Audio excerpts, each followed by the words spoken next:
Hobung mithiide jausi hon charin Ngailut na chibe kan he Ipom ke sai hobung lam kai hon kan se dik ma banga amohon phatte ho kilom ta tin kun piba ha phana jong phatte ho mong thia kom pati thangwan he thi be lai in digam sumun in mon de mi hem te in kuman tan te ho ai da wale dom sung bai thi to te ho ga te mo lai mi ya thi be ma ma sing in pasang sa mai thi be zo ham ti hi nong yan mai tu san no ong si tunin zong ta sa so ta an dam mo hai jang a konin bi hoi dom ki khan ni da la ni tha la ma chu tung ni be lai program ti ban hi baro be la so ga ong ni seo chen ni be la program ni pat le program mong ki chai so ke in kan min in kan nas ka bek kan khela samai thong pe pe tui kan donin ka bek kan khela sang kan zon pe pe ni le ma he pasang minute so ya chin long long ni ipi jong le tu ni chan ya ya sanga ti ang hat lo ta hi jong le ta to ding a long ho ko bo ding a long ho ti bi ha ban ban chai tong jing thia tong ji na ta na za lo he sin su chi ha ba thu kan se he nó họ tao là sao và là gia la mu hi chỉ ham ma cái trái hi cái ham thế thì sẽ là ba thì họ số xin mà còn không hỏi đồ xin hi đó tao nó bị cái ngày sẽ gì ít sung mà dùng đầm thiên là cái ngày trái cái mặt sang cái lên dùng đầm thiên là cái ngày trái đầm thiên nó có những cái này là vad đấy thì lùng ghét của ngày hi và thì tổ tiếng ngày thì họ hi cái này bọn ta có thì đầu tiếng hi nó tàu nó ra lại hi tu nên sẽ là không cần dùng thì cái hi thì qua hi non dùng hết sau khi dùng bé các bạn sẽ về hiện tin ông không đi phố đi vào dùng nó tàu nó vào đi kiểu đi vào tàu na ngày chắc cho các bạn buồn về về hi FSS cũng cũng học phần hậu linh là các bạn không nói suốt buồn tin trong lỗ suốt cái sẽ lỗ để các cần sẽ đi đến học phần này và là các kiểm tra sang nóng suốt tam là cái bộ in thức phun để các bu ăn cái bộ tổng cái tiền bung nì na sau thiên như cần xem cái tiền sáng khăn là phải sim xuân cái tiếng sẽ làm cần sim tiếng ở here FSS hậu bung sổ dạ hình á cái kỳ hình xuân akut zit lama si segi joya sana neiba opho la va lia chun iti seje keiman nala to ho zo se sule na tho him le na tho ha chu ka he sule so cha ka hi ya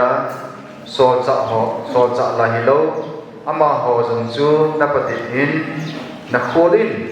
azo na man do jeng na hi chule tho ha ta kamin zala tho a thada lo na hi a hi wangin na chunga dem na kane je nangma nangai ru masa chu Nalhatai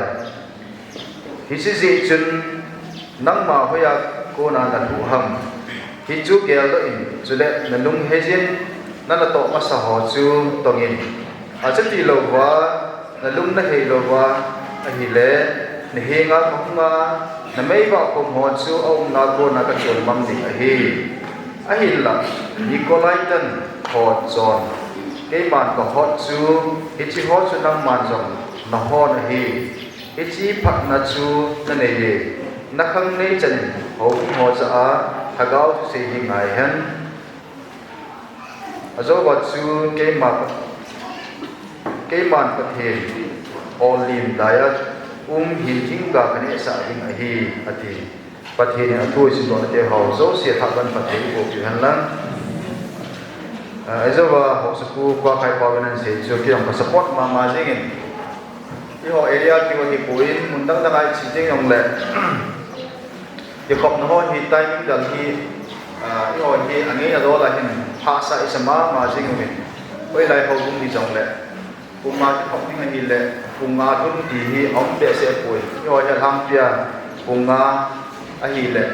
second bell chu kunga ma khai jawa hum lang yum ji na lai e jong la mi ta ho bung khadan ni active ta hi omin i ho area sma jong time ki ang ko ma jing biha punga ki khop ti le 4:30 lom chula mawal sa me the tin la 4:40 il a 4:50 il a ho in an panta mi jang khat an panta ti hi yo area suma sa omi amo ko ma hu chi ting lon i chan ham khat in biha ilum chim jong hi thanok na pa hi tha ben ei pizin isi bija kan siam tile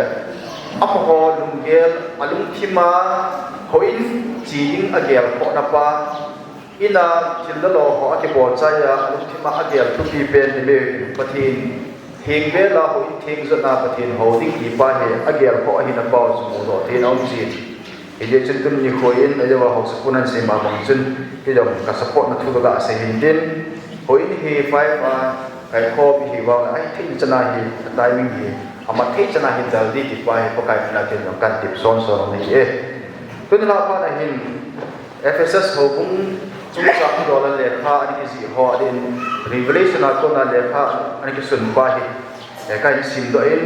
ki si ka mai to jing lai hi tu chu mai thu bi hi lung thim wa su min po hi din first Corinth le kha bu a Corinth ho bung chung sa ki dola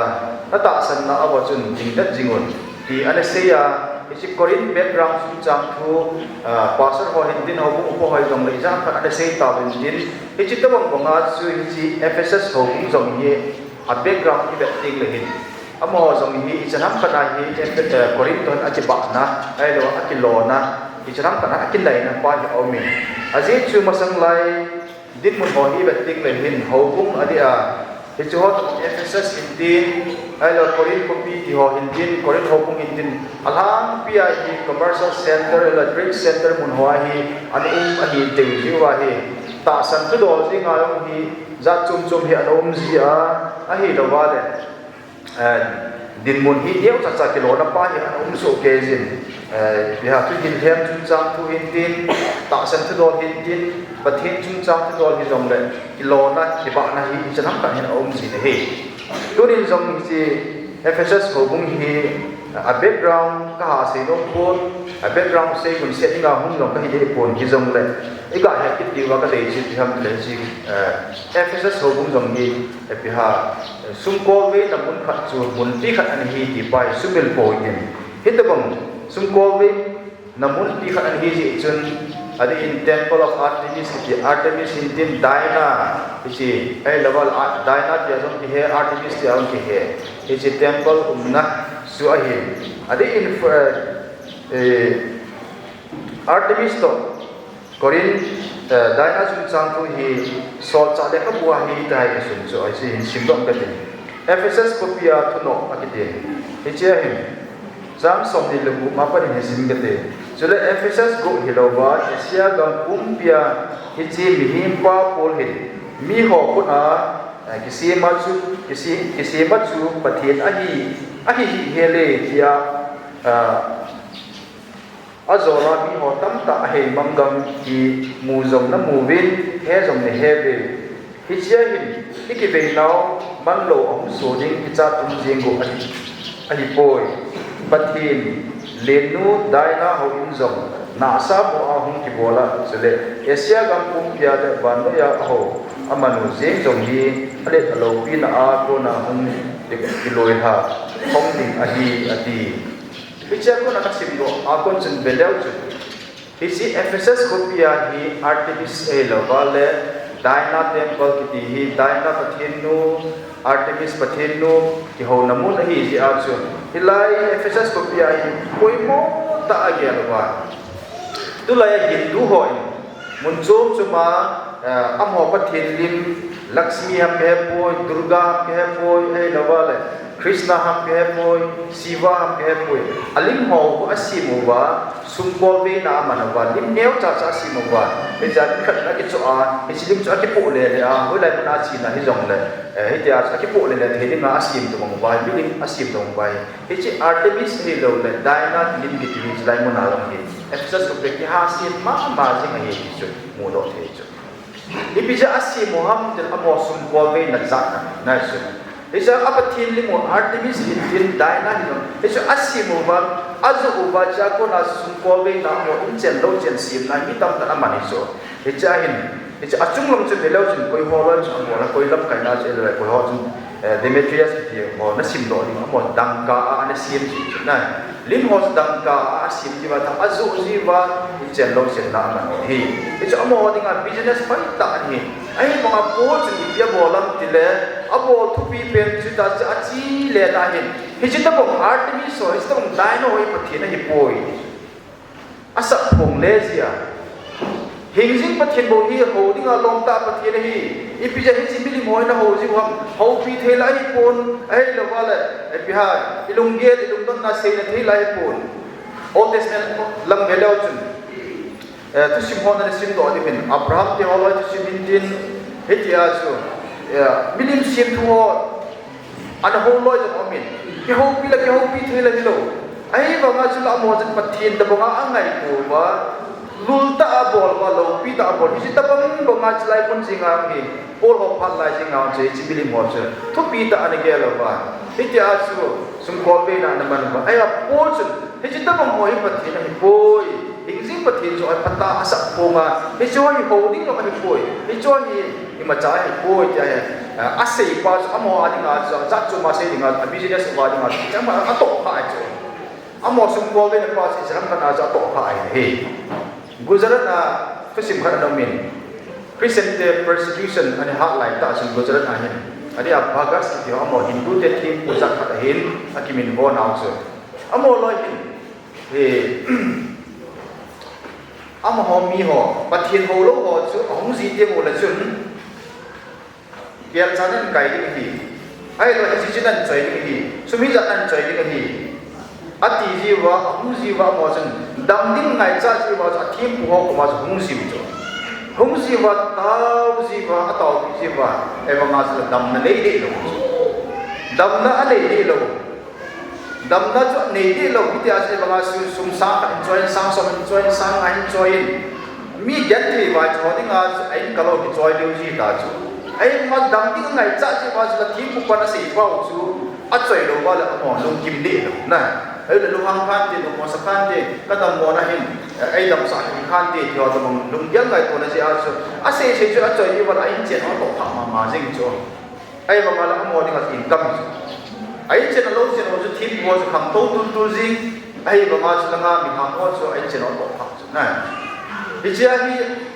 thì chị có được bài môn cho à rồi này dùng tiệm thế này Christian missionary ho ko mai ka chi ji wa last option me ji ta chu kina na ane lo nung wa hi missionary ho ko ki chi han nang ile ki chu lung yang ngai to na ane ji jo me the tin e chi pathin ho wa pathin chu gospel ham sa ma ti bang so missionary ho ko ka chi ji wa e chi missionary ho lo chu abo thi sun sunu wa pathin na pana tao na aman ji wa aka ting long cham them ane wa long cham them no api wa anh ấy vào ta sang này ta bắt thiên hình ngã tàu vào đấy không đâm chịu chứ anh ấy không đâm bị ra mà không đâm ta chứ ấy cái ông chú ba xem xem ba cái cái chuyện này sum chiang khát làm luôn rồi ấy tàu này cái đam mê nè anh chỉ vào trong yung đâm điều không đâm điều ấy chỉ mình sẽ học cái tàu sao thì ngã chi chứ ta chứ à chi chứ này ấy chỉ là ngã thiên của họ rồi anh cầm một tổ hạt chứ anh có một tổ hạt thì là ngài missionary họ có mà chỉ đi vào chứ, cái chỉ là chúa cho Christian Gujarat là Christian persecution, isu gan thì là hạt ta, anh ông là chỉ trong cái reason phải này, cái gì nó hạt là ngài income isu hạt là ngài chỉ tham bắt thiên bên nào tạo nên ra tầm là chẳng này, hạt lại chỉ là thiên của họ chỉ sáng sớm mình chơi sáng ngày thì kia chạy cái at ipon akai ba lang mo nga income phải tại hi anh chelo chelo kham to ai ba mi thao ho ba hita bong chat cha lo min hi hita bong nga chlai mo na ki mo chi mi tham tila bo chu achi le si nga pathin thu ham sama hingji pathin mo hi pathin hi hita bong artemis diana ki toy pathin ai koi ho lo ti nga asa khong jing la jo am ho ai income to nai hi sia chu so la ji thu an se to khau chu hilai revelation a hong ki sei chu le chu FCC hồ có mà chỉ bắc cài thu hùng hùng duy bị hâm thì là nó hồ vàng bắc cài hùng duy này hỉ nào vậy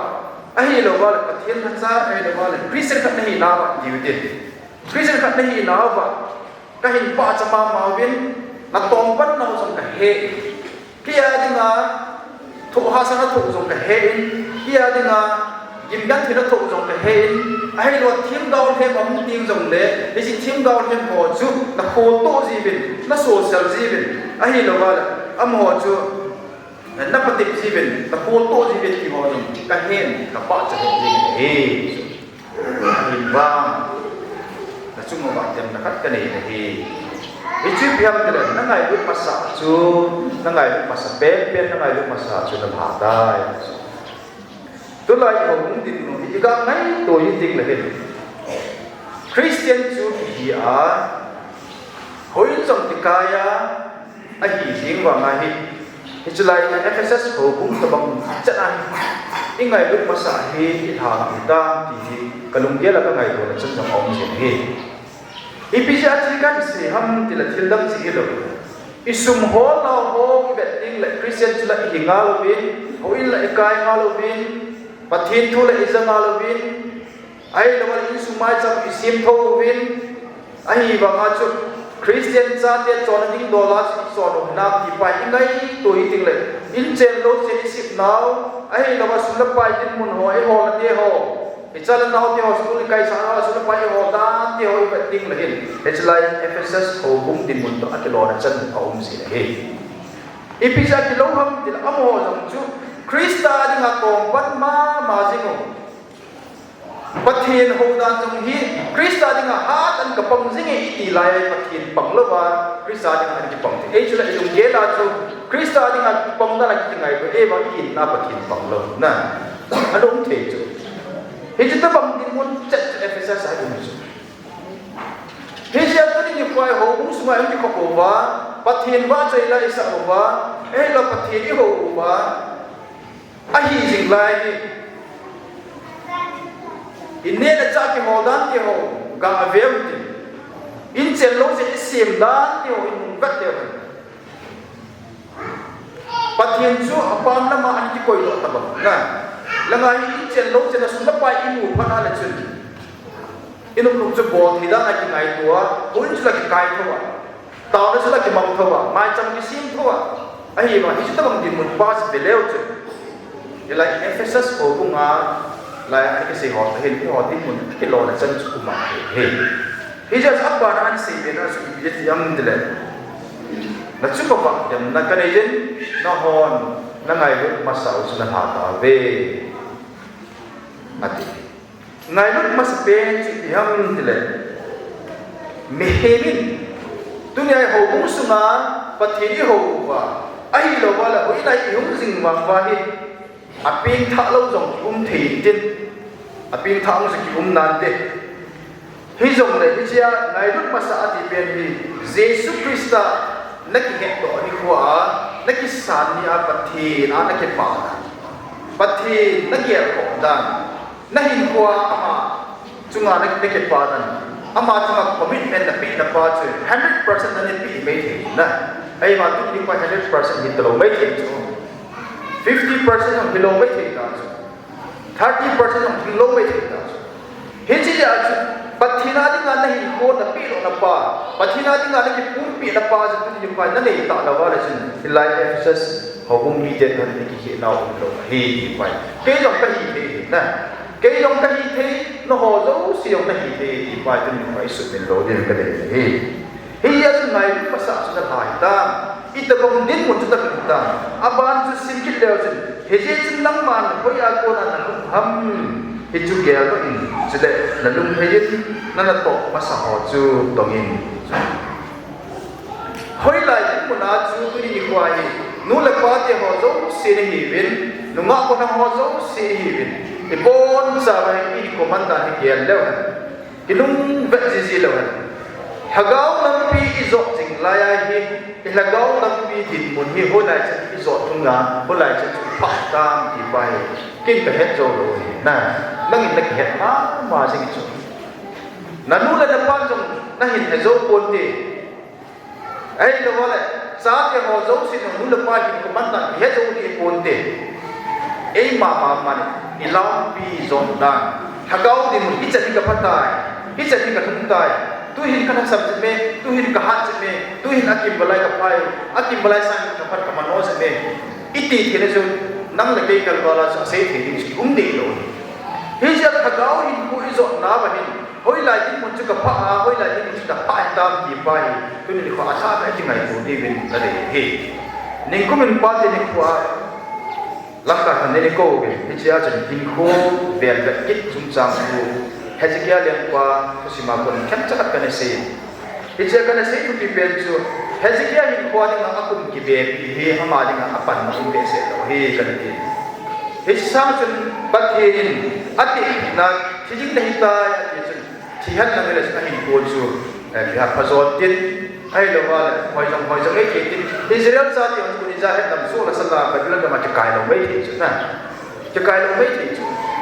ai bảo mà ông đâm vào thì hin là tao quá ông đâm vào thì hin là pin thì ông cũng ở dòng thì pin chứ mà đi ngã phần là ông bị chết rồi mà sẽ là số Israel ra thì ông sẽ đem lên mà số là sân là chụp cài quá cũng xóm xí cái làm pin mi cái mà số ông gì Israel is leng khat athil bor hil ji a cho anam pi chanya suffer na isu mu do the cho he ja tu ni kwa hi ho bu khat a hi mi pa khat hi na mi nu khat hi na nunga bola khat hi na zo hin nam ji a nunga khat hi na hin da na cho da ke tu lo wala na chim chi chanya cho tho sa ding na gola khat hi na no cha khat cha hoi lo wala na nu na pa chanya tho sa ding ha mi nu khat hi na no cha khat chan thagau lam pi da din muna ki su la wala na cha le chan ya ko sa ding ham na si chan ya ko sa ding ham mi pa khat hi na tu ni kwa na lagau din muna ki su la wala na cha le chan ya ko sa ding ham na si chan ya ko sa ding ham in sum ji ipiti ta de na thagau lam pi din mun ding dan se beleu lung sin ma the kha the chu he ja tu ni kwa hi chi ei ma in sum ji la ngai ga ngai ko le he thagau dam pi izot na ba de ka se ma bong chu ichan na thun ham ke hetpoi pi yong chu non ichan na thung ta na ti thi di lo hi man ka ki het kal wala chu non ne het di lo wa hi ne he ji a chu ke ma ba ki ya na ma na ki ya na pathina ding ha tan ka pong jing na ti jing la ya pathina ding bon tan ka pong jing na ti jing la ya pathina ding ka tau jing na ti jing la ya la pathina ding ka hi ko hi ka pi ma jing na ti jing la pathin pang lo hi la itu ham alim tho da ma Christian lo hi kha thi cho he ta bang din mun chu hi kha di ba chu hi ko hi thagau lam pi zo na wa ni chan di hun ta am ti bai ga ti ngai ko chu sel la han ta dei ma ding na hi a chai da man se chi bi ham ti da Nikolai tan ho chung sam thu ai pa Nikolai tan ti ho hi amo hi a group of people ja hi se ti amo hin ati chi mu chi pham ai atu pham sa mu chi pham de example la yo het ti pe ni ma sexual immorality zon thang le pa ma so mi tu pi be se lo se no be tom bok ti ma da pom ti ma da cho ti na pi ha tu pi be se a ge lo serious ta lo cha le si chon na pa mu chu nim nge no to si me dai cham ba la the thi jo ko hi ti da chu na sa ta hi sexual immorality pa mi promote advocate Boljang ai lo ba le milim sip thu ki ho na a thil ki tu ho kan pu hin tin ne la sa kham ki tu ji be to kan yau da la jan phaya kan o min masang lai mi tam tan bang he po hin pa te la phan bang het ma ding o hin ho ki beng alo min chikim beng alo min Sikkim Bank addiction al ha jam hello samta ma wa ham ki me the tin ho ki bank jam anong ya ho ki bank tu chengin om na lai e ba chu gal ko ni jin na ki bang tai masanga chen do pa ve ki khat anong me he e chi ho ki bank to ki nai chalam ni khana khat hi e chi do pa ve ma ka ne chen no ki ha addiction ji ai ka po to e cha ka nong lai wa chen me yo de ki chen ko ma ai ye chun amon mong pum na zo sia na ha pia mong hoi amon lai tomba ati me lai pum na lai chen na ati ai mong pum na zo sia na ha pia chu e bi ha ha lam the ha lo ba ai la ba la sum neo kan pu ho ta bi ha an koi ji be sum lo an koi ji be to chapam chun ima ti hello hi ja kan pu dim che sa na nong ji cho cái sự cuốn bông cái gì ra chứ và tôi nói xin những cái chuyện một này cái chuyện mong phung và tôi kêu in được cái nái bên là mong phung mà chứ cán bộ thì sẽ làm gì chứ cái giờ chấp bằng cái gì ra ít biếng à sung sang gì lâu sung lấp bài ông mà sung lấp bài cái là cán bộ họ chỉ cái là cái này à cái sự nó chỉ sẽ là cái chuyện một này anh cái này gì chứ ai mà ngắt bát thì đi chúa mà sao anh đấy lo đi đàn qua cho tôi đi quay cái sự nó một chuyện này Bilin sim thu hậu na atil ti kat so sa me the in ipi yong ipi chi te yong ati kat so chu net phal ani dan te in kuni ni ho hin lai mo na ti mu he he chon Nikolai tan ti ho so mo so mo promote ho lo chu tu la hi sa se ti na kon le pai yong chu tho ji ya amo ko mai chi ting la Durga Puja ha hetpehna lo Diwali ha hetpehna Christian ni na chi tai amon pathin ko ma atu do sa akat do sa ipithili yong ne the ga ho me the ipithili yong so ne lo ding ti na kan ko ho tin pe dang dang ni yong ne lo ding ti na sa he so ho ta ko mo chu Christian ni ma ne mo ding mo cha ma bu ji Yesu se ta ga su se poi na na chu e ji the ti Yesu se ting ham e chi ala pathin ho na minim ship thu ho na ke to he ma ne yong ti Yesu se ting ham na ga ko ha bon ti ta sei ji ho chu e chu Nikolai tan ho phul ham sa chu he chu pa chu a chi jong ba abo ding ole a Christian ni ko ti chana na chu asu ni he chu ta ma tu la i din mun bao hi ve si ting la he i hin da te ho i chon da te ho he ti pi ha na sa ta hi he chu ta ko ma chu ki nai tu ji da ti pa mi na gel da ma kum ji chu i chon da i kan da te he ji a chu Old Testament lang balik belaw chu balam chu balak ko ma chu mo lengpa ko ma chu Israel te he it's mo ada hep chu ta sei chu balak ang timpia hila balam thu hil zoya hiko ma chun na nei zui chu ta pong chun nang hon Nikolai tan ho thu hil zoya chon na nei zui na it's Pergamon ho ko ma chu ni sei do chu he chu ta pong ma ila ba hi ba ting ni he chu ta pong ma Christian la hingal ahi ma chi Paul Bible na Christian ni na chi chok ki Paul Bible masana hin nai cha ho ki ho i se ma ma hin ho ko min jong da pha ko da ka ti ka het ma ahi je chen amoi Christian hi ahi ma chu ho bu su ma pa thien ba chai la ka sa ti ngong le e da he kum ding to a pa thien ba sa tin pil te in sung khat tho cho ahi ma chu tua mai chi kum som le kum ma pasang tu ka se tua bang chi ta lo Israel ta din mo na chi ta bangam ti le hoina ahum ba pathin ba jala sa ting le hin pil la hin ko man thia ahi ba ma dam mo be sin na in sunga agum ting le ama se pena chu mai bi mai ba an hi te le na hi chu to to thima Christian la ki nga ahi ba Hindu de tak sendang ichana ma ki sui kit la ta san tim kit ki ho ta mo ki chok te du tin e pathian ho na hi cha ta mo ma chu pathian ho na the jo ku mo chu hi ja cho ta mo ha ko na chu e bi ha no ho wang chu hi cha ta mo na chon ko ti chu ka hen na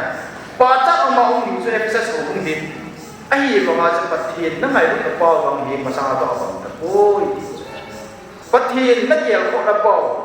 Pathina de na lung chim thala jin na pi pa ma sang ata ko ngai ta poi henge in chen lo chen jong chu na ho sa ta vin ai la tu lai pa ma chen na so ma khat jong na pi hang he na ve ai lo wa in chen lo chen na ning ning he ta ve taw na man jong na hat thong na ve huin ka na pon thong na ve ai ba pathin ma sang ata ko ngai ya ko ta po ve ta bang cho bây giờ sẽ có nhữngคนจะทักngayตัวนี่เพราะหลายคนมันจุดตาông bị họ số xì cái dòng cái hiến thì bố sao lại cái tiền khôn nào vậy nè thì giờ xin hối lại một chút thuần lá hối lại một chút thải ta thà cao làm bì khôi mạnh này cái thả thô đi đến một đại yêu mà lại cái thả thô thì là cao làm bì chút xịt mà chế thành hầm thì nắm lại cái mà một bộ này cái chế thì giờ xuống cái đó qua sao cái hiệp mà xuống cái xin nuôi hiệp cái nông xe mà thà cao thì làm bì cái thể của này mà thì hâm mộ chị anh thì là sự in khôi là đòi một cái gì mới đến bát thiên ấy mà chúng ta cái xin hỏi chế được gì rồi về thế chứ Ephesus của bung của mà đem nó khắc cái đấy thì qua thì ô qua thì bát thiên chúng mà ăn kiển sẵn đâu thì ngài nó hồ vàng sự nó nghỉ bên đem nó vắng cái này cũng nó cũng nó còn thôn nào về thì đem nó bóc ở trong phải in lỗ hiện cái gì cô gì bát thiên nào dengan thì kia họ tin cái gì muốn qua thì bên sẽ đôi tin thà bên bản thà nhập đầu tê thì phải pakai nilai nào hình chỉ isi kilo mà là một thiên ngay làm hành lắm isi khác sang thật sang nhị tiêu mà là cao lắm đi ta sẽ qua cả các tầng ní bệ mà thiên nào xuống thiên nào thì thiên nào nó